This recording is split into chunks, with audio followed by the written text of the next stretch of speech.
Así como recibimos a candidatos de un frente, también recibimos a los de enfrente. Aquí hay pluralidad, como debe de ser, ¿no, mi querido Carlos Flores Rico? Buen día. Buenos días, mi querido Polo. El pluralismo es uno de los valores fundamentales de la democracia moderna, ¿eh? Claro. El pluralismo significa que uno puede reconocer quién tiene la mayoría, pero que de ningún momento puedes olvidarte de los derechos de las minorías. Es decir, la democracia aquella de que el que gana se lleva todo es del pasado. Hoy en día la democracia es pluralismo, fundamentalmente pluralismo, porque quiere decir que hay sobre todos los aspectos que tienen que ver con la mayoría, la capacidad para que los sistemas integren también las voces de las minorías. Y eso es precisamente el debate nacional, fíjate, porque las iniciativas del presidente precisamente van prácticamente todas en contra de este principio. El principio de la igualdad jurídica, el principio de la igualdad de derechos, el principio de la libertad, de que quienes tienen un pensamiento diferente no pueden ser eliminados o borrados del espectro político, sino que tienen que ser integrados. Es decir, el criterio de que cuando alguien gana, los demás pierden, es un criterio falso, porque eso significa que las minorías quedan eliminadas.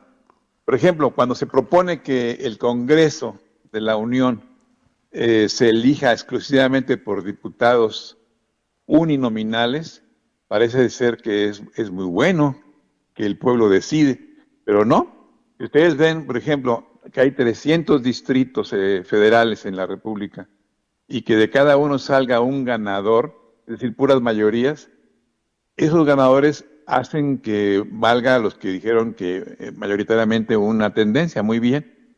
Pero ¿qué pasa con los demás? ¿Quedan sin representación en el Congreso o qué? Por eso la fórmula mexicana es muy sabia, porque integra dos principios de elección, el principio de mayoría y el principio de representación proporcional. Y cuando uno tiende a quitar uno de los principios, entras en fallas. Por ejemplo, si tú pides que solo se queden los de mayoría, los electores los diputados por mayoría, tendrías que en cada distrito los que votaron en distinta forma quedan sin representación.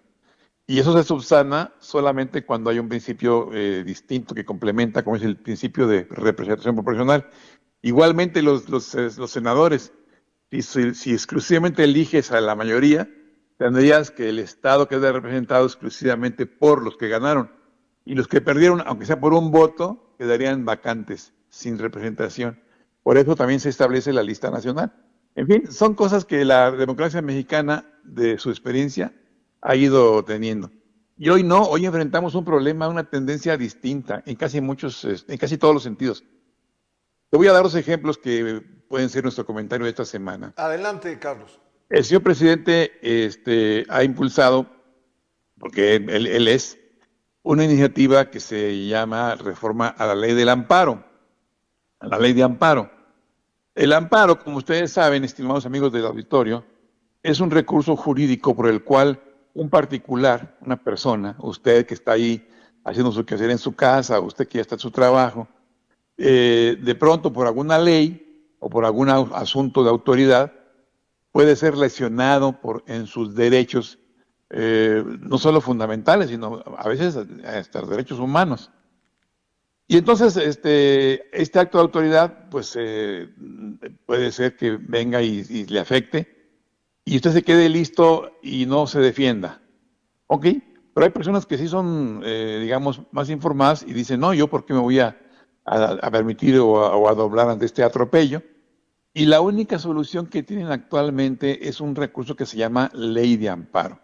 La Ley de Amparo es la petición que hace un particular a la justicia federal, es decir, a un juez de distrito de la federación, ante el que reclama un acto que le es lesivo y pide la protección de la justicia. Eso se llama juicio de amparo. Cuando se alega que se ha violado la Constitución, que se han violado los derechos, las personas buscan ese juicio de amparo y el juez de distrito, en lo que son peras o son manzanas, si ve de entrada que el amparo tiene algunos indicios de efectivamente ser ciertos, dicta una cosa que se llama suspensión provisional.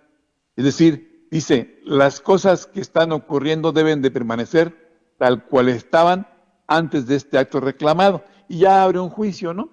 Y el juicio se desarrolla como todos los juicios, con todas las etapas procesales, y al final ya se decide quién tiene la razón, si la autoridad que estaba estableciendo un acto de autoridad o el particular que estaba defendiendo. Pues bien, esa ley ahora está siendo cuestionada por una reforma que impulsa el senador Monreal de Morena, y pues se entiende que es una promoción del presidente de la República, para limitar los efectos de la suspensión provisional que los jueces dictan cuando alguien pide un amparo. ¿Qué es eso? Por ejemplo, si usted dice, oigan, están dando mal servicio de agua potable contaminada aquí en la zona, y ya le hemos pedido a la autoridad que detenga esa acción y no la detiene, entonces me estoy amparando. Y el amparado, el que está protestando, puede ser que gane la suspensión provisional de inmediato porque se demuestra que el agua de entrada a reserva de Velo de profundidad tiene problemas de contaminación, dicta el acto suspensorio y pide que se deje de surtir el agua. Pero esa persona que vive en el departamento 502 del edificio 8, pues no vive aislada, vive en un departamento de edificios, una unidad habitacional y una colonia, bla, bla, bla. Pues el juez tendría que dictar una suspensión con efectos generales y dar una protección general a todos, porque no se la puede dar a esa persona nada más y al vecino no. O hay una vacuna que se demuestra que está haciendo problemas de salud, te amparas y solamente amparas a la persona que pide la vacuna, pero el resto se los tendrían que seguir aplicando y entonces no tienen defensa. Esos actos, dije ejemplos, pero pueden ser los libros de texto, puede ser cualquier cosa, o una ley inclusive que esté mal hecha. Esas cosas hacen que el amparo tenga en algunas ocasiones una justificación que se llama efectos generales. Bueno, pues eso se lo acaban de quitar en una reforma que el Morena acaba de impulsar, y ya se aprobó en el Senado y ahora va para la Cámara de Diputados y se discutirá esta semana. Bueno, el problema es ese, que cuando se piensa que se quitan los defensores de o los instrumentos con los que las personas se defienden, porque se piensa que el Poder Legislativo es supremo y superior a cualquier cosa, inclusive a la Constitución, simplemente porque es el Congreso de la Unión, se ataca entonces no al Poder Judicial, que lo usa o defiende la Constitución de las decisiones de la autoridad, sino se piensa que es una intromisión del Congreso en las funciones, al revés, del Poder Judicial en las funciones del Congreso. Y eso es el argumento que permite que esa iniciativa se esté sosteniendo cuando todos estamos viendo que se trata de mermar las capacidades de la ley para poderse defender. Bueno, ese es un ejemplo de cómo el autoritarismo hace que lo que una mayoría pueda pensar puede aplastar lo que una minoría pueda criticar o cuestionar. Ese es el principio que estamos hablando, el pluralismo, y se ejemplifica todos los días en todas las acciones que hace el Estado mexicano. ¿Qué es lo que ocurre ahora? Bueno, pues que se está mermando una legislación que es la que ampara esos derechos de efectos generales, simplemente porque se piensa que la mayoría en el Congreso de la Unión es la que manda y es la única voz que existe y no les importa el resto de la composición legislativa. Y así vamos a encontrar otros ejemplos. Ahora, por ejemplo, lo de la discusión que va a darse en la Corte sobre la prisión preventiva oficiosa es lo mismo.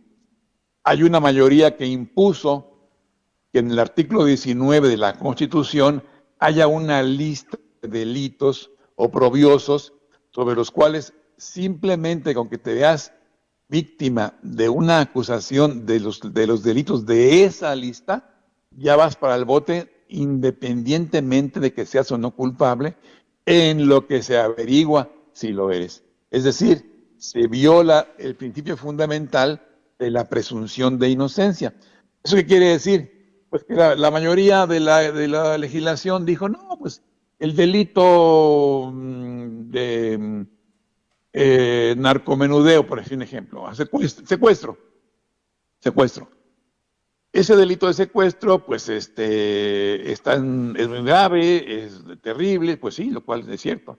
Así que si yo lo pongo en el artículo 19 de la Constitución, queda establecido que cualquier persona que sea acusada de secuestro por el hecho de que sea acusada, sea cierto o sea verdad, o todavía no se sepa si es cierto o sea verdad, va para el bote. Y entonces esa persona en automático se va para el bote como si fuera un delito ya juzgado y con sentencia anticipada. Pero ese delito es uno de los que están en la lista y hay unos muy, muy complicados y muy difíciles. Por ejemplo, abuso sexual. Alguien acusa a otra persona de un abuso sexual. Y en lo que son peras o son manzanas, el acusado va para el bote en automático, sin capacidad de defenderse, salvo que esté adentro del tanque. ¿Por qué? Pues porque está en la lista, simplemente. Y no porque se reúnen las causales o las cosas que justifiquen esa prisión preventiva oficiosa. Bueno, pues eso es un asunto que ya está decidido en la Corte Interamericana de Derechos Humanos para que no sea así y para que las personas que estén acusadas solo se encarcelen o solo se internen a una prisión si se justifican alguna de las tres siguientes variables: que se puede evadir, que sea peligroso para la víctima o los testigos, o que sea peligroso para la sociedad. Si esas tres cosas, si alguna de las tres cosas se acredita, sin duda alguna el juez puede decretar la prisión preventiva. Pero fíjense bien, justificada, no en automático. Tiene que presumirse entonces el principio de presunción de inocencia. Pues bien, estas son las cosas que se hacen por mayoría en una Cámara o en un Congreso, si no se discuten técnicamente, sino por mayoría, hacen que la minoría y con ello el Estado de Derecho se lesione y se queden como grandes marcas que van en contra del progreso del desarrollo constitucional de los países. Y eso es lo que no podemos permitir, y eso es lo que está pasando. ¿Qué podemos hacer? Pues primero que nada informarnos y estar un poco atentos, por lo menos los que estamos en esta parte crítica de la sociedad, que estamos en la escuela o en los tribunales o en las tribunas periodísticas o en las columnas de opinión, hacer esta extensión de la información hacia la población para que sepa de qué se tratan las cosas y por qué se defienden los derechos. Esto es un poco lo que acabas de comentar, Polo, y cómo ejemplificamos la lesión del pluralismo cuando hablamos de abrir las puertas al pensamiento distinto, al pensamiento diferente, al pensamiento crítico, y ser críticos ante el pensamiento de una sola voz, o ante las ideas de una sola persona, o ante las ideas de una sola corriente dominante, que hacen que el resto que piensa diferente quede prácticamente en la indefensión. Pues es un tema que tenemos que cuidar, mi querido Carlos, porque nos ha costado mucho, y perdón que me suba al carro, pero hay que escuchar a todos, hay que respetar a todos. Este país, como una familia, debe tener equilibrios. Cuando los equilibrios se rompen, híjole, vienen problemas muy severos que a lo mejor no nos damos cuenta en el momento, pero a posteriori, pues es un tema que puede devastar a una sociedad. Eso es cierto, Polo, en la familia y en el Estado.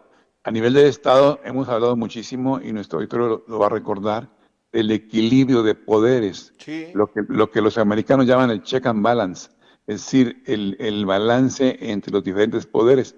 En México, en la Constitución establece la separación de poderes y el equilibrio de poderes, de manera que un poder controla a otro y el otro al otro, para que así haya una distinción, primero, de funciones, y segundo, una división del poder.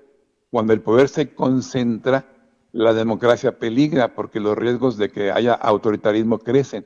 Por eso el legislativo legisla, el ejecutivo ejecuta y el judicial toma el equilibrio del juicio de los dos. Y cuando alguien legisla fuera de la Constitución, el Poder Judicial puede decir, momento, aquí estás violando tal o cual principio. Y al revés, cuando el Ejecutivo hace alguna cosa fuera de lo debido, aparecen los instrumentos de protección que sean creados por el legislativo y que el judicial los cuida y dice, aquí no puedes hacer esto porque es ilegal o esto es inconstitucional. Y cuando el ejecutivo hace un ejercicio de su gobierno, el legislativo tiene control sobre el gasto con la cuenta pública y el judicial tiene control sobre el legislativo, sobre los procedimientos legislativos. Y el legislativo le puede establecer nuevas leyes al Poder Judicial, pero todo dentro de un marco de una constitución que está obligada para los tres. Y eso se llama equilibrio de poderes. Y así como en el hogar se equilibra entre el padre, la madre, los hijos y la familia para tener una cierta estabilidad emocional de la personalidad, de la vivencia diaria, de los gastos, del desarrollo cultural de la familia, igualmente ocurre en la sociedad. Tiene que haber equilibrios dentro de un marco generalmente aceptado, que es la Constitución. Pues ya está. Carlos, abrazo, cuídate mucho. Igualmente, mi pueblo, hasta pronto. Gracias, es el maestro Carlos Flores Rico.